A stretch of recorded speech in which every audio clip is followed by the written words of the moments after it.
Something that I've encountered a lot in my past with summer knits is that my pieces lack shaping.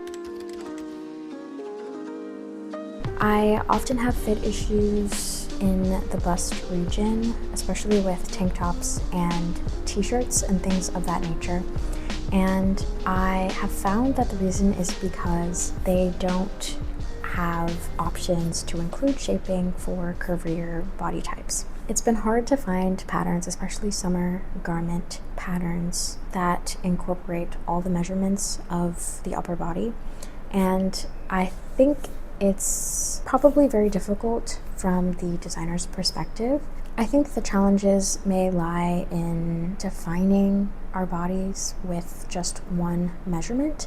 You may have a larger, broader chest and shoulder area, but then a smaller waist, or vice versa. And I think finding your own ways to include shaping and incorporate that in your knitting is a really great way to customize the fit of your garments.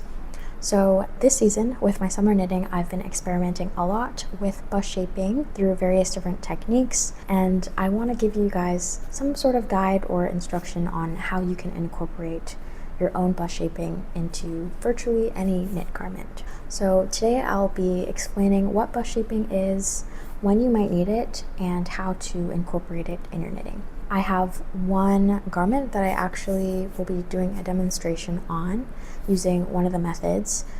There's another, but I won't do a visual demonstration. I'll just give you some points on how you can approach that method and maybe a little bit of info on when you might use one technique over the other. Before we get into it, I want to show you some side-by-side comparisons of some of my past summer knits with some of the things that I've been working on now. So the first thing I have to show you is my camisole number 9 by My Favorite Things Knitwear. This is a stockinette tank top with folded over edges. The back is slightly raised so that the front neckline doesn't tug upwards, but I have found that with mine it's a little bit more cropped in the front, and I think that's because the original designer has a smaller bust and that fabric is able to sort of flow over the front of her body in a more uniform way, and my version is not enough fabric to lie the same way.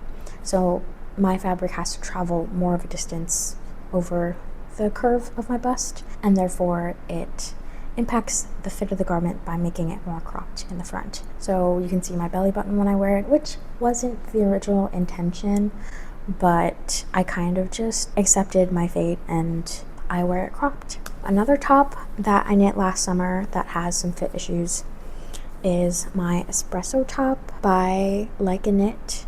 I really love this piece and I love the way that it looks, but the way it looks on me is not the same as it looks on other people. And that's mainly because the bust panels are not big enough to actually fit over my chest. With this one, there were actually waist decreases involved. I think you can see them here. So that does help to shape the body a little bit more. And I think with a modified version of those bust panels, this could be a really nice top. It has potential. It's just a matter of whether I want to remake the pattern and modify it myself or just leave it as is. Based on those experiences, I did some experimenting with shaping this summer, and one of the tops I did that on is my Pip Petite, which is by Marie Tricot. And for this one, I did very simple shaping in the form of short rows on my front panel. This one is also started off by working flat, so I did the back panel, the front panel, and then once I connected them in the round, I was able to add a little bit more fabric in the front. And so even though the back travels a smaller distance and the front has more distance to go, they actually line up and it gives me a much better fit. So what is bust shaping? Bust shaping, or bust darts, there's several different terms that can define shaping in that region. They are tools that you can implement into your garments, whether they're sewn or crocheted or knit and are a way to add fabric in the bust region without manipulating the actual body of the garment. So the human body is not flat. You have natural curves of the shoulders and the natural curve of your back, and of course the bust region, which, varies so much from person to person. And that can be width-wise on the front of a person. Maybe someone has a larger frame, looking at them straight on, or from the side profile, maybe they have more curvature outwards. So with bust shaping, you can sort of manipulate the size of your fabric or the amount of fabric to create a piece that really hugs your curves. So to add bust shaping to your garment, it's fairly simple, but you will need to start out by taking two main measurements, and that is the circumference of your full bust and the circumference of your underbust. So let's say that my full bust measured about 36 inches and my underbust measured about 31. That would mean I have a 5-inch difference in these two regions of the body. So when knitting a garment, that might mean I need 5 extra inches of circumference in the top of the garment around my bust. But as I knit down and approach the waist, I may not need those same 5 inches of fabric. So I highly recommend writing those numbers down and keeping them somewhere safe so you can reference them. I think it's generally really helpful to keep different measurements in some sort of journal or knitting diary so that you can keep track and reference them anytime you're knitting a garment for yourself. So if you find that there's a larger difference between your fullest bust and underbust, for example, I would recommend adding bust shaping, especially for closer fitting garments with negative ease. If you have a lower value, you may be able to get away with knitting to pattern or without any sort of shaping, because knit fabric does have the tendency to stretch. I don't want to blurt out any exact numbers just because, it varies so much from person to person and you can honestly do whatever you want. But if you have, I would say like 2 inches or less, I wouldn't worry, because creating that extra fabric can actually add bubbling and some bagginess in that region, which may not be the most comfortable or flattering. But if you have a higher number, like 3 inches or more of a difference between the full bust and under bust, I would definitely think about adding some sort of shaping. Now, the amount you add can also vary depending on the garment you're making. For a sweater, for example, that's a little bit more loose fitting, you can definitely add a little bit more and get away with it. For a tighter fitting garment, I would start with a smaller amount first and then experiment with different fits that you enjoy. Now I'll give you a little bit of insight into the different ways that you can add bust shaping. So I am in no way an expert. What I do know is that there are 2 main ways to add bust shaping or darts in your knitting. The first way is horizontal shaping through short rows, and then the second way is vertical shaping. Whether you're knitting top down or bottom up, you're increasing the amount of fabric as you work vertically. For short row shaping or horizontal bust darts, you are creating a sort of wedge in the fabric that is a trapezoidal shape, and you're doing this by turning your work every few stitches in order to create a fabric that sort of protrudes outwards. So I have an example here. It's a textured top, so it was a little bit challenging to figure out where to place my short rows, but ultimately I think it came out really good. And you can see the difference between the back of my garment and the front. You can even see it sort of looks like there's a bust cup worked into it. You can see the natural curve of the garment and you can see the curve of those rows. But if I were to turn it toward you, it's virtually invisible. I would say that short row shaping is really good for stockinette, especially when your eye is kind of drawn to the way the stitches lie in stockinette. It's easier to hide something like that over vertical darts, which are definitely more prominent With short row shaping, there's also more flexibility and where you can place these short rows in the garment. If you find that you're having fit issues later on into a garment, there's different ways where you can adjust the actual shape of your short rows and add a little bit more length to the bottom, for example. With my camisole number 9 that I showed you before, I unraveled that folded edge and I did add in a couple of short rows. It still wasn't perfect, but it was a good sort of afterthought to add to help me get more wear out of that piece. So here I have a piece that I'm working on. It's a self-drafted tank, and this is another application of the short row shaping that I have added here. If you look very, very closely, you can see the line of increases that runs along here.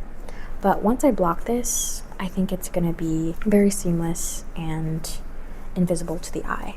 And now the second main type of bust shaping is vertical shaping. Vertical bust darts are a way to shape the fabric by manipulating the actual circumference of the garment at 2 or more points on the chest. So you're finding the apex points on the front panel and you're increasing or decreasing into a couple of central stitches depending on if you're working the garment top down or bottom up.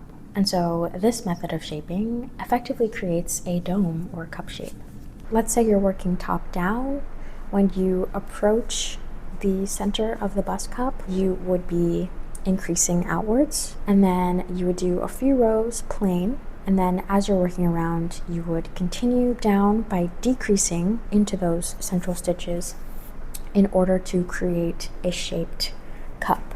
I would recommend vertical bust darts when you want a more structured look, and if you want something that is more defined. I will definitely attach a few resources down below in case you want to do a little bit more reading on the different types of bust shaping. Okay, so for this demonstration, I am knitting on the Lemontini top, and for this I'm knitting it very, very off gauge, but I have completed the amount that I need to for the front panel at the point in which the designer recommends that you can add shaping. And I was working on this and thinking that it would be a really good time to actually walk you through my approach. Now, these are not explicit instructions. This is more of a guide on how I approach it.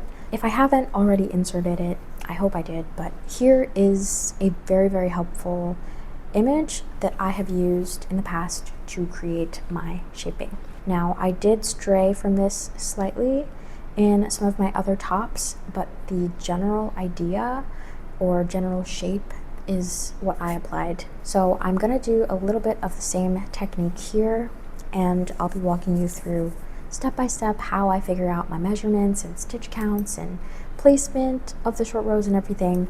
So let's just jump right in. So for this, you will definitely need a tape measurer, some stitch markers, also a piece of paper and maybe a writing utensil so that you can take note of the measurements that you're taking down.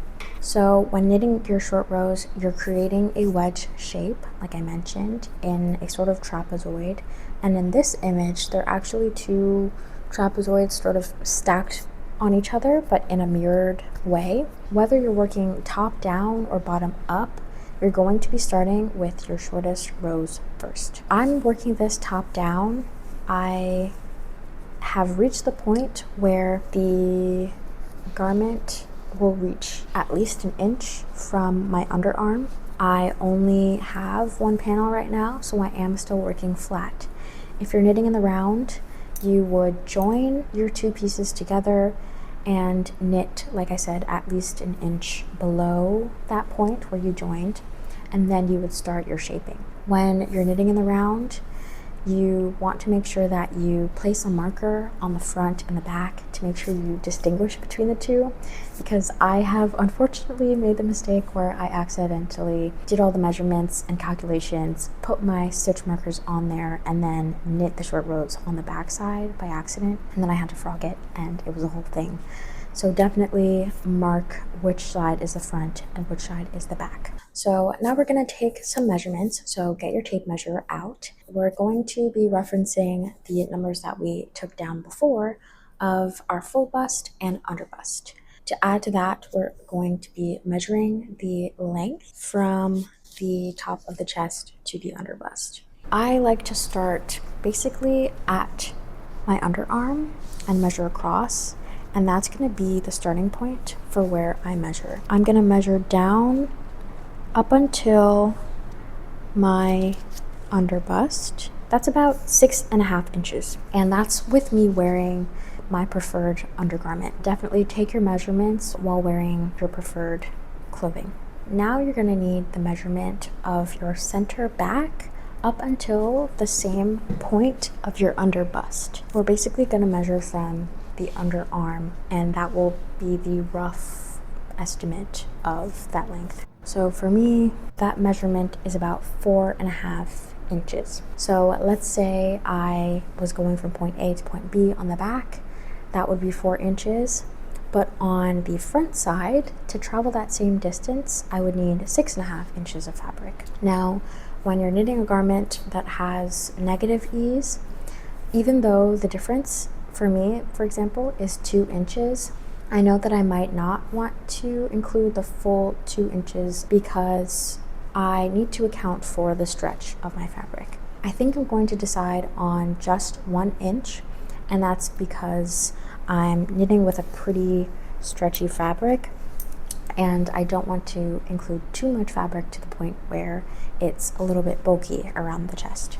So once you've calculated the amount of fabric needed, you will take your row gauge and calculate the amount of rows that you need for this length of fabric. My row gauge is 48 rows per 4 inches, and it's because I'm knitting on a very fine gauge. I will divide that by 4, which gives me 12 rows per inch.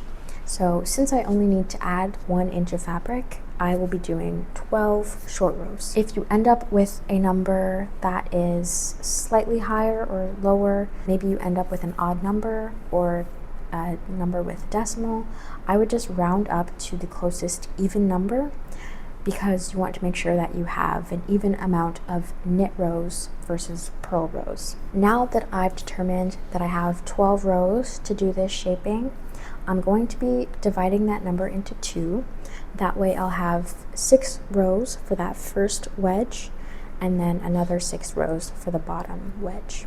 So now to break it down even more, I'll have 3 knit rows and 3 purl rows. Now I need to decide where to place my stitch markers. I've counted my stitches on the needles, and I have 92 stitches. I'm just going to start by placing a marker right in the center. In case you have an odd number of stitches, either place a marker closest to the center or maybe do 2 markers surrounding the 2 or 3 innermost stitches. Okay, so I moved to my desk just so that we have a little bit more of a comfortable angle, but I have located the center of my work, and I have 46 stitches on either side of my stitch marker. So now that I've identified the middle, I need to figure out the point of the apex of my bust on either side.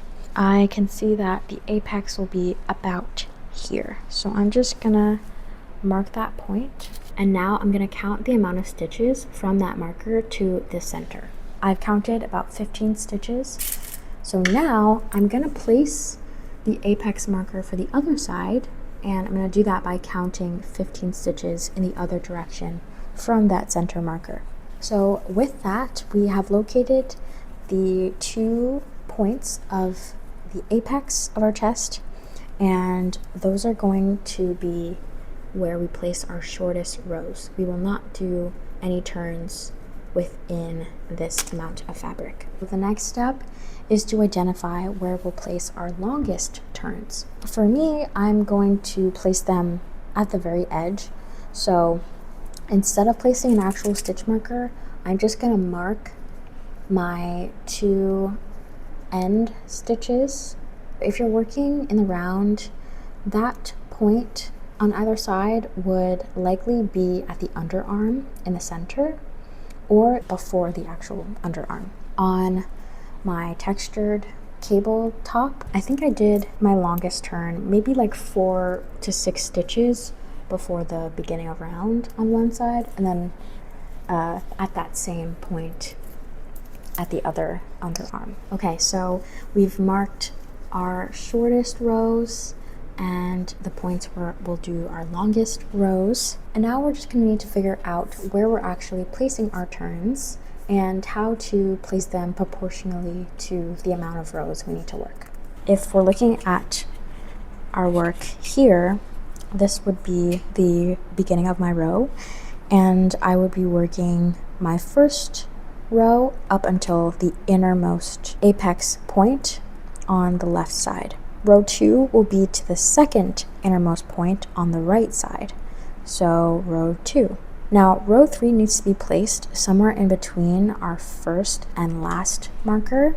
I am thinking that I will want to place it somewhere directly in the center of these 2 stitches. So I would calculate how many I have here, divide that into 2, and then place my marker on either side. If you have more rows that you need to work, let's say you had 24 rows, it's gonna be a little bit harder to put 24 individual stitch markers at each turn you need to make. That's just impractical. So instead, what you would do is count up how many stitches you have in between your first center marker and your edge marker of your longest row. Let's say I have 48 stitches to work over. I would take 48 and divide that by 12, which would give me 4. And that would mean I need to knit 4 stitches past the last turn. If I were to do that with what I have here,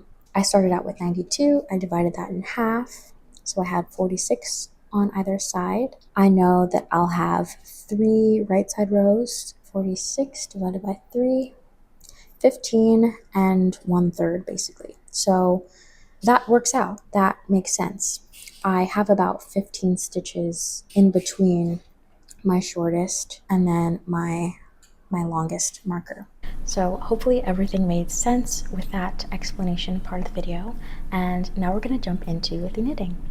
So now I'm just getting started on my short rows, and the first short row will be worked up until that first innermost apex marker on the left side. A helpful tip in case you struggle to keep track of your markers is that you can actually link several together in order to number your turns. So what I've done is 1 marker for turn 1, 2 for turn 2, 3 for turn 3, etc., etc. Another approach you can do is color coordinating your markers.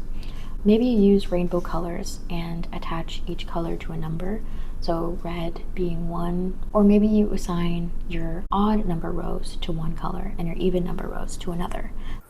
So I have finished the short rows for that first wedge. My 6 rows are complete.